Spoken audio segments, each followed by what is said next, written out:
and I want to welcome to the studios here in the basement of the Phoenix Center for the Arts and Radio Phoenix Studios. Welcome, good brother, my main man, O.D. Harris.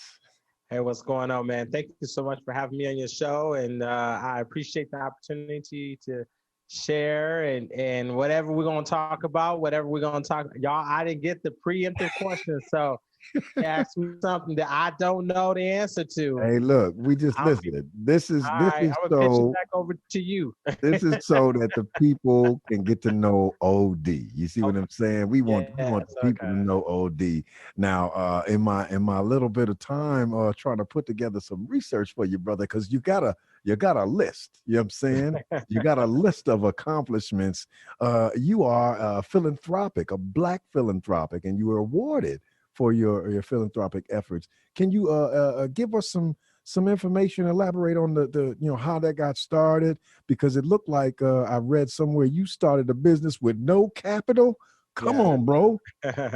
Yeah, absolutely. So I'll start with the philanthropic nature of what I do. A lot of times, and I just want to make this clear for people, philanthropists and people who give to charitable organizations are two types of different people.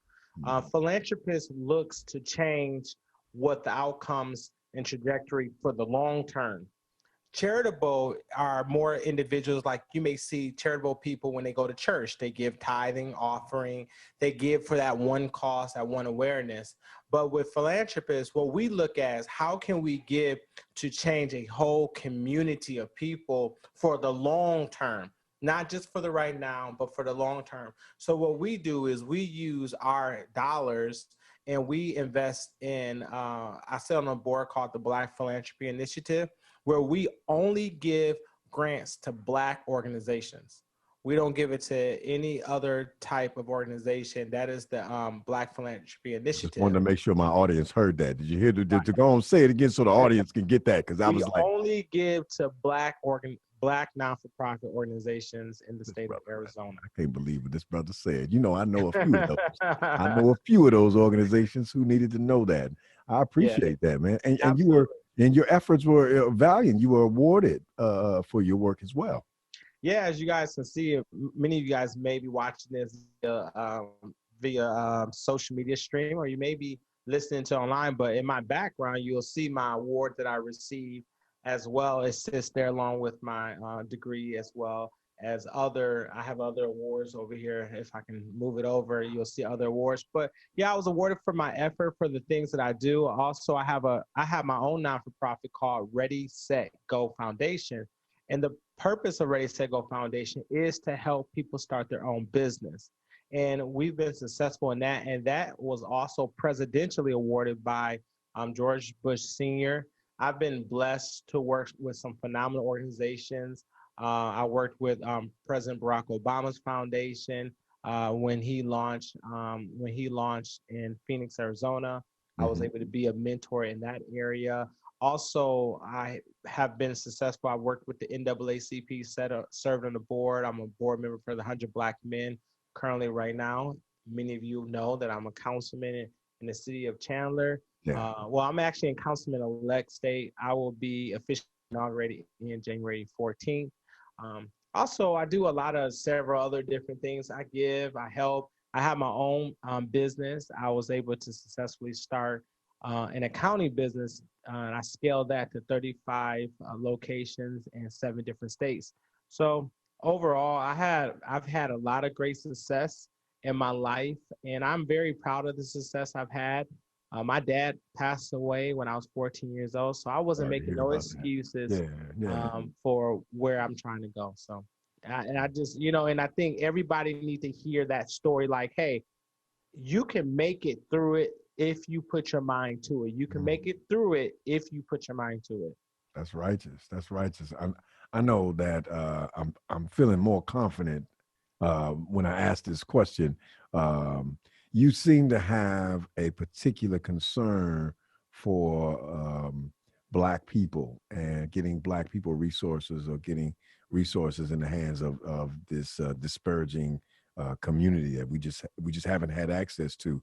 How can we see that more prevalent in a city like Chandler, where you know, it feels like we there. It feels like we're present in the city, and we don't want to hide out or feel like you know, we have to worry about the, you know, our presence, you know, and being noticed in the city. But I know that because my children went to Kyrene, and I pulled them out the district Okay. just for my own reasons, and we can discuss on some of that educational stuff there. But just I know in the city itself, it is a tough conversation around race, and I see more of us in the city, and I know via the neighborhood app that racism is pretty prevalent in the area of Chandler. How is it that we can foresee some sort of uh, um, opportunity for the conversations or the interactions in a city like Chandler that would be intentional about dealing with some of the race issue or the issue of people being uncomfortable about having somebody different in their city? Well, you know, number one, we have to look at, thank you for the question, because it is a question that entered around what we're facing with as a nation. You know, Martin Luther King dream, Martin Luther King's speech, "I Have a Dream," was really awake to consciousness. That, I think that was the original name of the dream, was going to be awakened to Wow, the that's right. conscience. And so I think that there has been an awakening to conscience in Chandler. Considering that 70% of my constituents are of the Caucasian race, you know, and then the other 30, and the other 30% makes up, you know, blacks and browns in between. What I try to do when as a person that I'm very conscious about who I am, you know, when they ask me, you know, about Black Lives Matter, does Black Lives Matter? It does matter, because I'm black, you know, and I have two biological black children I've produced, and I recently got married, and she has two biological children. So I have two bonus children added to that. And so I think that the only way we can really come together and be as successful as we need to be, number one, we got to own who we are. Mhm. Listen, you can be unapologetically black. I'm unapologetically black. Right. God made me this way. That's right. I'm not going to bleach my skin. I'm not going to change my color to fit some narrative, Yeah. because God put me here for a reason. He put me in this space to be a change maker, to be a change agent. Now, those that look at me and only see my skin color, then that's their ignorance. Because I do believe there's beautiful people. I talked to a pastor the other day who happens to be white. We had one of the best conversations I've ever had. Yeah. And I just think that when we limit ourselves to see a person by color, then we limit the idea of how far we can go as a person, as a culture. You got to get outside the box. Yeah. And in Chandler, there are people who think differently, and they're like that everywhere. There's people that think differently. There's always this mindset that they're superior race than others. And Mhm. and Yeah. and and and that's okay, because I feel blacks is a superior race Yeah. too. Yeah. Okay, Yeah. Yeah. I feel like we are great people. We come from kings and queens. So how can Right. you ever think that you're not a part of the conversation? You come from a king. Yeah. You were Yeah. made from a queen. Your Yeah. lineage is that. So, you know, yeah, and yeah, there may be some things we may be fighting against the odds in terms of, you know, in terms of racial and equity that we're fighting here in America. But I think that we have to go in with a solid approach. Number one, if you don't like the system, you got to change the players in the system. And Mm. that's why they elected me, because hey, I may not be able to change how people think, but I can definitely get people in there that think like me, and Mm. then I work with those people, and then I work on getting more people elected with people that think like me. That's why this election is probably one of the most critical elections that we'll ever face in our current modern history, because there is so many things that we need to be looking at. Not just I try to get people away from looking at people's how they're behaving, but look at their policy. Does Mm. their policy align with where you want to go? Yeah. Does their policy, does their ideology Ideology is what we speak, our rhetoric. What does that rhetoric sound like? Does that sound like something that you can feel yourself voting for? Yeah. I mean, and so you have to, it's like dating someone. Your whole ballot is a whole date sheet of people who you want to go Yeah. out with, or people you want to go for the long haul because that's a part of that process. So if you're gonna be in a relationship, hey, you might as well be in a meaningful relationship with voting, because that's what's gonna change this whole system. Absolutely. It's our participation. That's what you're saying is. Yeah, absolutely. It's important for us to participate.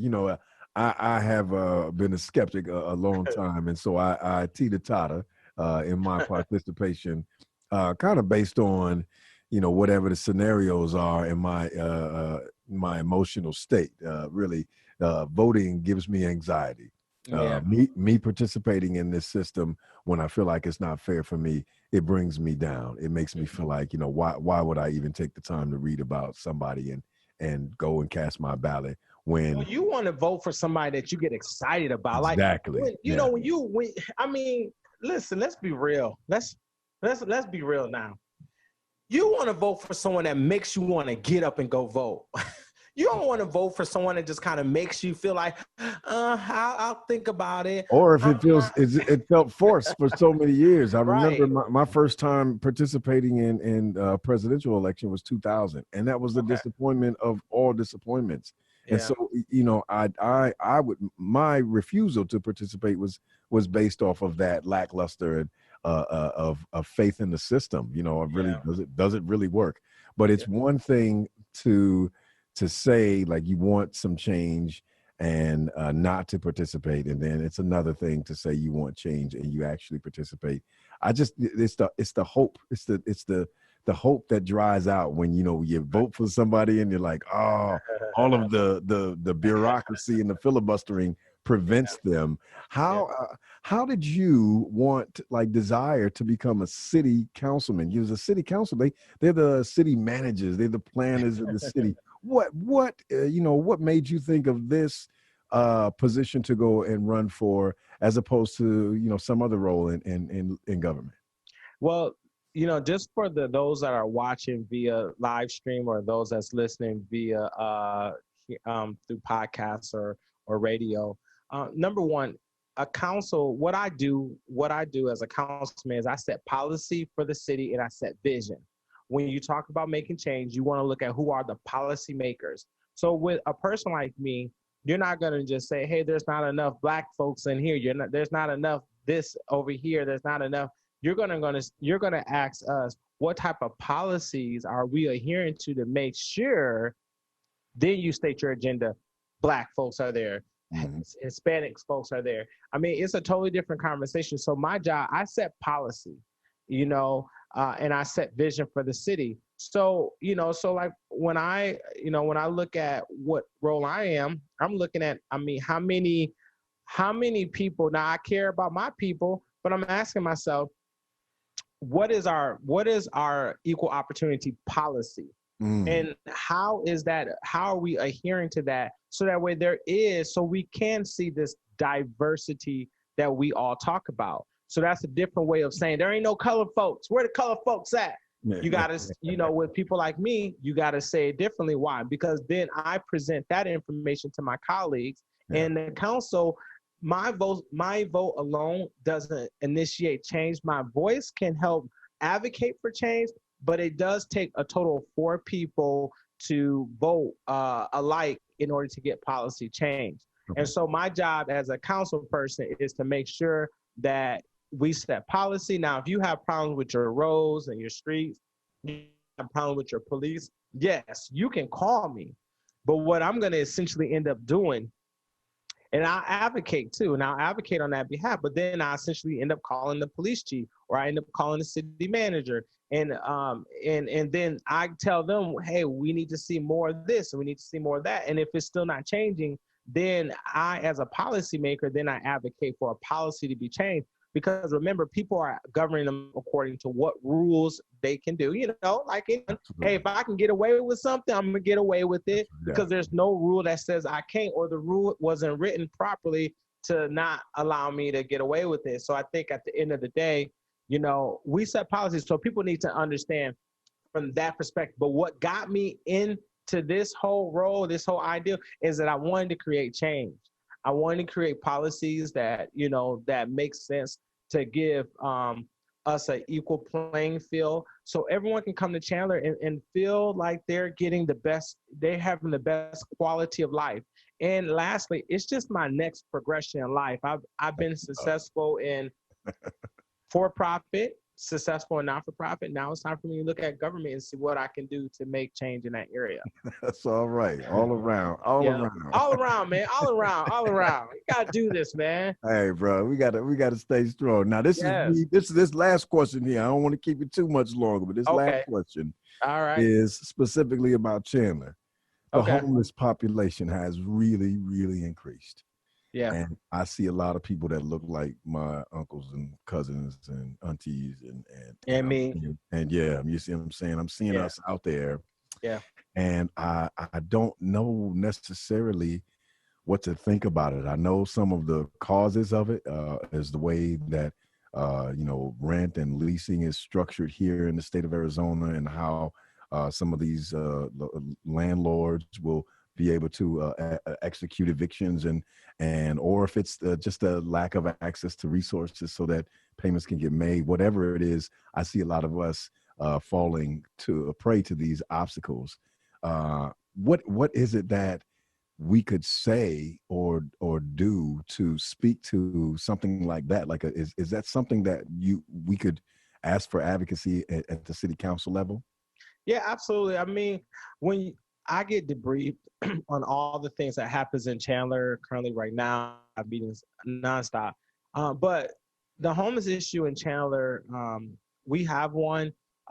There's a lot of the homeless are dealing with mental issues. We don't want to, my vision is not to criminalize the homeless, to make sure that we give them diversion programs where they can get help, especially for the ones that really want to get off the streets. We've been working with, we've actually had we had one particular homeless person that Chandler's department that deals with homeless, seen her on the streets, helped her, got her up well, and now she's a part of the initiation to help us with our homeless. She's leading our homeless issue. So someone that came from there is actually leading our city in that area. And so those are things that we can be very proud of. But also, I would just say that, homelessness is a real tough thing. I got debriefed on it, and I won't even really go into details here, but literally homelessness is a really sad thing. My heart was so heavy because so many people, but so many people, I'm learning that some people have mental issues that's out of their control. Some people can't live in a house with a covered roof.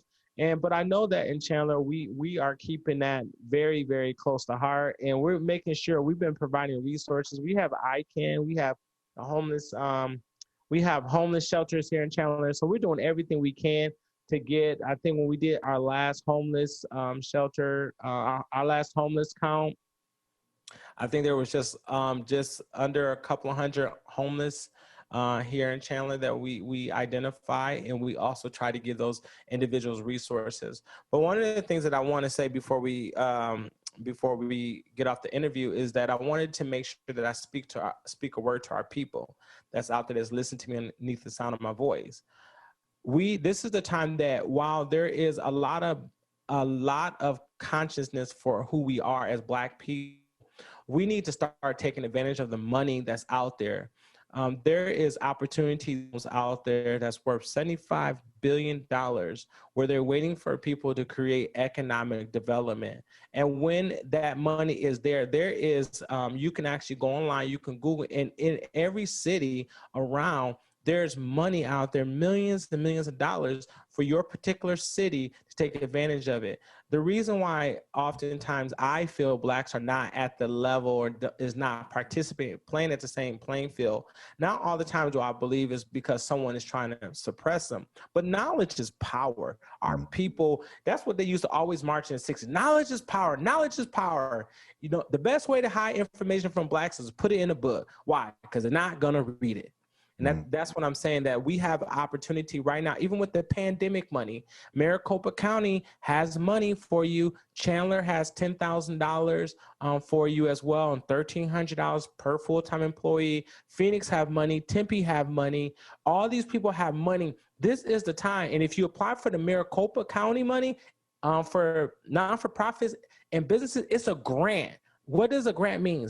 That's better than PPP because you don't have to pay that back. Pay it back. That's righteous. And so a lot of our people have been asking, been in a struggle. Like, man, how do I get to my next level? Listen, apply for the Maricopa County grant money for your non-for-profit, you know, and then that way you will have empowerment of the dollars. If you are, even if you're less than 1 year in business, if you can prove that the pandemic, now listen to me, less than 1 year.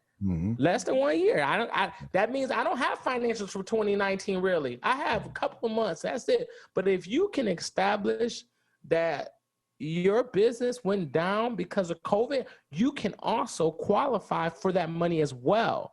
Okay. So while we're in this state, we need to be thinking about how do we level the playing field? Because guess what? Even if you don't want to give your business, you know, if you don't want to give up your information so you can get bread, then you're only hurting yourself. Yeah. And us as people, we got to get up, get past it, and do what we need to do.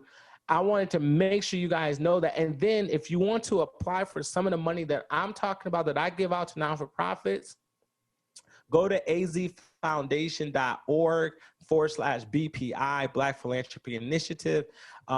We can give you grants, we can get you money and things like that, but you got to get your stuff in order. And if there's last thing, I'm gonna say this, if the one thing that this pandemic has taught us is that we must have business in line.